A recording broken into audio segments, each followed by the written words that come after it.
The Greatest Place by Joshua R. Walter. The question came one day to me of what the greatest place must be. And so I sought for a place to see which would be the greatest place to me.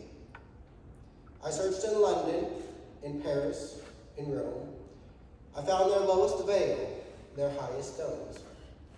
Yet still I came wondering home, what must the greatest place be? I read in books of time long gone, of societies and peoples all since passed on. I searched through these until the dawn. Still, what must the greatest place be? I went still further to open countryside, where with animals flourish in the clear outside. Then back to the city and cramped offices inside. Still, what must the greatest place be? Alas, I threw up my hands in despair. Where'er it is not mine to share.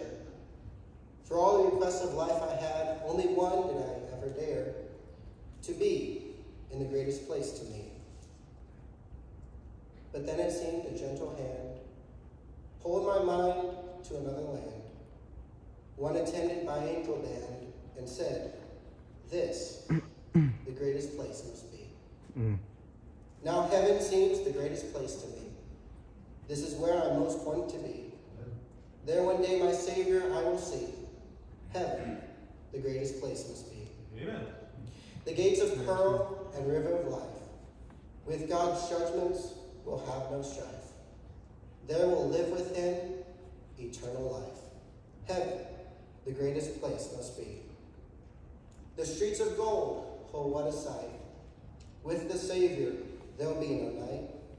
Over death, Christ has won the fight.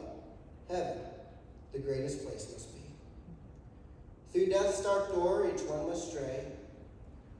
Or the chilly tide, each must pass one day. But for my life, Christ's blood I pray. Heaven, the greatest place must be. Yes, heaven seems the greatest place to me. This is where I most want to be. There one day my Savior I will see. Heaven, the greatest place must be. Then the time will come one day for me to go to that, the greatest place to me. Then all its beauty I shall see. Heaven, the greatest place forever, eternally shall be. Amen.